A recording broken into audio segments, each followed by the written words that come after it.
زید بن حارثہ رسولullah کے غلام تھے، نبی پاک کے گھر میں جھاڑو دیتے تھے، برتن مانجتے، بچپن میں اپنے قبیلے سے گم ہو گئے تھے، کسی نے اغوا کر کے لا کر کے بیچ دیا، گم ہو گئے تھے، حضور کی بارگاہ عالی مرتبت میں لائے گئے تھے۔ زید بن حارثہ سارا دن کام کاج کرتے، کوئی آدمی آیا ان کے علاقے کا مکہ مکرمہ، ان کو پہچان کر واپس گیا ان کے قبیلے میں اور جا کے بتلایا کہ تمہارا بیٹا تو محمد ابن عبداللہ صلی اللہ علیہ وسلم کے پاس۔ اس وقت حضور نے ابھی اللہ نے نبوت نہیں فرمایا، ان کے والد حارثہ چچا انہیں آئے اور نبی پاک کے پاس آئے تو 2 تھیلیاں اشرفیوں کی بھر کے لائے، کہنے لگے حضور یہ پیسے لے لیں، 2 تھیلیوں میں پیسے ڈال لیں، دینار ہے درہم ہے، حضور لے لیں، ہمارا بیٹا دے دیں۔ نبی پاک صلی اللہ علیہ وسلم نے فرمایا تمہیں غلطی لگ گئی ہے، پیسے پیچھے ہٹاؤ، میں زید کو بلاتا ہوں، میں اسے بلاتا ہوں، اگر وہ جانا چاہے تمہارے ساتھ تو مجھے اعتراض نہیں، لے جانا۔ چچا اور باپ کہنے لگے آپ عجیب بات کرتے ہیں، وہ غلامی چھوڑ کے نہیں جائے گا، آپ عجیب بات کرتے ہیں، وہ مزدوری چھوڑ کے بادشاہی اختیار نہیں کرے گا، ہم کھاتے پیتے لوگ ہیں، اس کی ماں رس گئی ہے، اس کو ملنے کو بہنیں روتی ہیں، وہ جائے گا نہیں۔ میرے حبیب نے فرمایا تم نے ابھی یہ ذائقہ چکھا نہیں، تمہیں اس کا پتہ نہیں، تو میں بلاتا ہوں، اگر جانا چاہے تو پیسوں کی ضرورت نہیں، لے جانا۔ حضرت زید کو پیغام دیا، آئے، حضور نے فرمایا وہ تمہارے والد کھڑے، چچا ہیں، لینے آئے ہیں۔ جناب زید گئے، باپ کے گلے سے لگے، بچھڑے ہوئے باپ بیٹا ایک دوسرے کو مل کے کھل کے روئے، بیٹا تیری ماں کی آنکھیں پتھر ہو گئی تیرا رستہ دیکھ کے، تیری بہنیں ترستی ہیں تیرے چہرے کے دیدار کو، بیٹا وہ گلیاں بھی روتی ہیں جن میں تو کھیلا کرتا تھا، اور فکر کی بات کوئی نہیں، اب کوئی پریشانی نہیں، میں پیسے لایا ہوں تجھے لے جاؤں گا۔ نبی پاک صلی اللہ علیہ وسلم نے دیکھا نا جب باپ بیٹے کی گفتگو ہو گئی، آنسو بہ گئے، بوجھ ہلکے ہو گئے، میرے کریم نے فرمایا زید اگر تم چچا کے ساتھ والد کے ساتھ جانا چاہو میری طرف سے اجازت ہے، تم جا سکتے ہو۔ یہ لفظ کہے تو جناب زید دوڑ کے حضور کے قدموں میں آ کے بیٹھ گئے، حضور کے قدموں میں بیٹھ گئے، گویا فاضل بریلوی رحمہ نقشہ بیان کرتے ہیں، لگے تیرے قدموں میں رہوں غیر کی ٹھوکر پہ نہ ڈال، میں جھڑکیاں کھاؤں کہاں چھوڑ کے صدقہ تیرا، اور تیرے قدموں میں جو ہے غیر کا منہ کیا دیکھے، کون نظروں پہ چڑھے دیکھ کے تلوا تیرا۔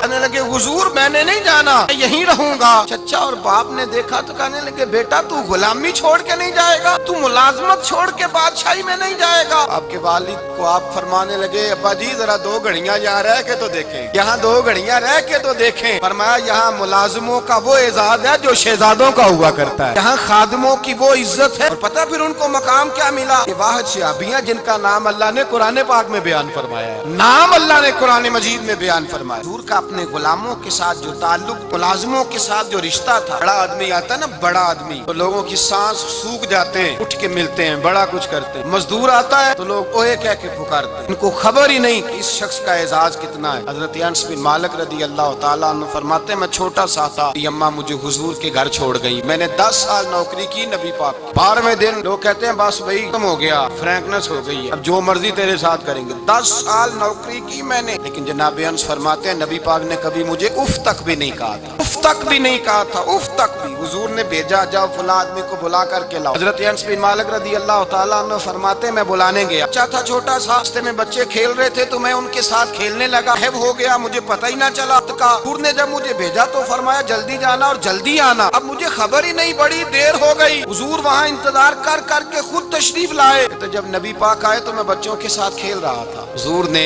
جب مجھے کھیلتے ہوئے دیکھا، میری اچانک نظر پڑی تو میرے ہوش اڑ گئے، حضور نے تو کہا تھا جلدی آنا، اور میں یہاں کھیلنے لگا، یہاں اتنا الجھا کہ مجھے خیال نہیں رہا کس کام آیا ہوں۔ حضرت انس فرماتے ہیں میں ڈرنے لگا، جیسے جیسے حضور قریب آتے میری ٹانگیں کانپتی۔ فرماتے ہیں جب نبی پاک قریب آئے تو قربان جاؤں معصوم آمنہ کے، فرماتے ہیں حضور نے میری گردن پہ تھپکی دی اور حضور نے ہنس کے فرمایا او بھائی لگتا ہے تو کھیل میں گم ہوا ہے تو تجھے یاد ہی نہیں رہا میں نے کس کام بھیجا تھا، یہ یاد ہی نہیں رہا۔ یا رسول اللہ صلی اللہ علیہ وسلم میں بھول گیا تھا، میں ابھی جاتا ہوں۔ کیا انداز ہے، کیا شفقت ہے، رنگ ہے، حضور میں ابھی گیا اور ابھی آیا۔ نبی پاک نے فرمایا نہیں یار تو کھیل میں خود ہی چلا جاتا ہوں، کھیل یہاں میں خود جاتا ہوں۔ اعزاز فضیلت درجہ، کس نے ذروں کو اٹھایا اور صحرا کر دیا، کس نے قطروں کو ملایا اور دریا کر دیا، کس کی حکمت نے یتیموں کو کیا در یتیم اور غلاموں کو دنیا بھر کا مولا کر دیا۔ بھائی دور حضور نے اعزاز دیا، نبی پاک اپنے ہاتھ سے کام کرنے والے کے ساتھ اس نے سلوک کرتے، محبت کرتے، پیار کرتے۔ بوڑھی اماں تھی جو مسجد میں جھاڑو دینے کی مزدوری کرتی تھی، دعا کریں اللہ ہم سب کو مسجد کی صفائی کی توفیق عطا فرمائے۔ بوڑھی اماں تھی، مسجد کی صفائی کرتی تھی، نوکری کرتی تھی، بیمار ہو گئی، بخاری شریف میں موجود ہے اللہ کے محبوب صلی اللہ علیہ وسلم روز تیمارداری کرنے جاتے ہیں۔ ایک وقت ایسا آیا کہ دن میں 2 مرتبہ حضور تیمارداری کرنے جاتے ہیں۔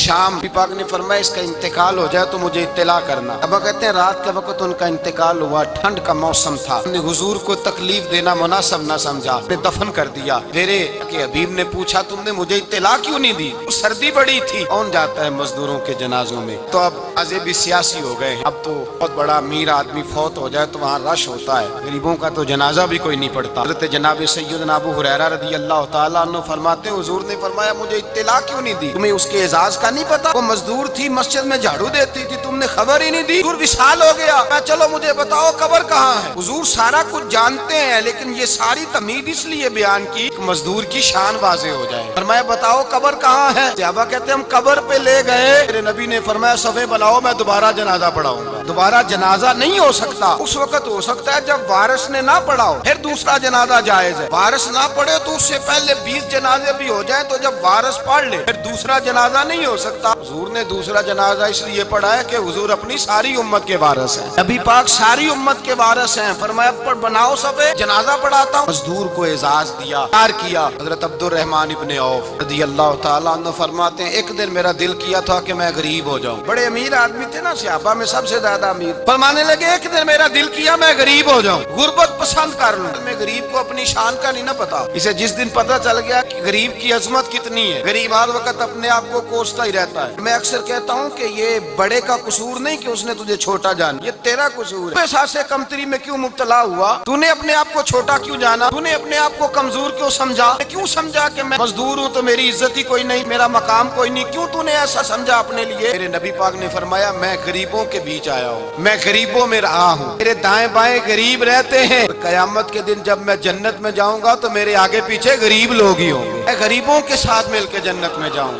حضرت عبد الرحمن ابن عوف کہتے ہیں ایک دن میرا بھی دل کیا تھا، یہ سب سے امیر تھے صحابہ میں، اور حضور نے فرمایا تو پکا جنتی ہے پر سب سے آخر میں جنت میں جائے گا، اس لیے کہ جتنا مال ہے اتنا حساب بھی تو دینا ہے۔ حضرت عبد الرحمن ابن عوف کہتے ہیں ایک دیہڑے دل کیا تھا کہ میں ماڑا ہوتا، یہ دل کیا میرا۔ کہا کس طرح؟ فرمانے لگے ایک مزدور صحابی تھی، حضرت سعد انصاری نام تھا، وہ حضور سے ملنے آئے، جب انہوں نے ہاتھ ملایا نا نبی پاک سے تو حضور نے ان کا ہاتھ تھام لیا، پاک نے ہاتھ تھاما۔ مزدور کہتے ہیں میں نے چھڑانا چاہا تو حضور نے پکڑ لیا دبا کے، اور جب تھام لیا تو میں ٹھہر گیا، میں اپنی قسمت پہ ناز کرنے لگا۔ حضور نے میرا ہاتھ کھولا، ہاتھ پہ چھالے تھے، جگہ جگہ چھالے بنے ہوئے تھے۔ نبی کریم صلی اللہ تعالی علیہ وآلہ وسلم نے ہاتھ کھول کے فرمایا سعد کیا ہوا؟ عرض کی حضور غریب ہوں، بوڑھے ماں باپ ہیں، چھوٹے چھوٹے بچے ہیں، بہن بھائیوں کی حقوق ہے، بیوی کے منہ میں حلال کا لقمہ دینا ہوتا ہے۔ یا رسول اللہ پھاوڑا لے کے، کئی لے کے، کدال لے کے، بیلچا لے کے مزدوری کرتا ہوں، میدان میں نکلتا ہوں، صبح سے گیا تھا اب آیا ہوں، ہاتھوں میں نشان پڑ گئے ہیں۔ حضرت عبد الرحمن ابن عوف فرماتے ہیں جس کے قدم چومنے کو دنیا تر سے، اس رسول نے سر مبارک جھکایا اور غریب کے ہاتھ کو چوم لیا، نبی پاک نے بوسہ دیا، پھر فرمایا کیا؟ فرمایا یہ وہ ہاتھ ہیں جن سے خدا بھی پیار کرتا ہے، محمد مصطفیٰ بھی محبت فرماتے ہیں۔ نبی رحمت علیہ السلام نے فرمایا یہ تیرا وہ ہاتھ ہے جس سے اللہ بھی پیار کرتا ہے اور اللہ کا۔ مزدور کو پھر ناز کرنا چاہیے کہ پریشان رہنا چاہیے؟ مزدور کو ناز کرنا چاہیے نا، اس کو اپنا ہاتھ کھول کھول کے دیکھنا چاہیے اور اسے کہنا چاہیے اللہ نے مجھے وہ ہاتھ عطا فرمایا جس سے رب بھی پیار کرتا ہے، مصطفیٰ بھی پیار کرتے ہیں، اسے تو ناز کرنا چاہیے۔ اللہ تبارک و تعالیٰ نے مجھے یہ اعزاز دیا۔ ایک یہودی کا بیٹا نبی پاک کی خدمت کرتا تھا اکثر، یہودی کا بچہ، وہ بیمار ہو گیا، روز آتا تھا، موٹے کام کرتا تھا، بیمار ہو گیا، حضور نے فرمایا چلو تیمارداری کرنے چلتے۔ یہاں صاحب کہتے ہیں 5000 روپیہ لے جاؤ، وہ بڑے احسان کے ساتھ 5000 روپیہ لے جاؤ اور دے آنا، اور اسے کہنا سر جی پوچھ رہے تھے تیرا کیا حال ہے۔ حضور بنفس نفیس گئے اور غریب کا گھر تھا، یہودی باہر نکلا جس کا بیٹا بیمار تھا، کہتا جب دروازے پہ میں نے مسلمانوں کے نبی کو کھڑے دیکھا تو میرے پیروں تلے زمین ہی نکل گئی۔ میں نے کہا حضور مجھ غریب کی کٹیا میں کیسے آئے؟ میں تجھے پتا ہے نا تیرا بچہ میری نوکری کرتا تھا یا کبھی بیمار ہو گیا میں تیمارداری کرنے آیا۔ وہ یہودی کہتا مجھے خیال یقین ہی نہ آئے کہ میرے گھر میں حضور، تو امیر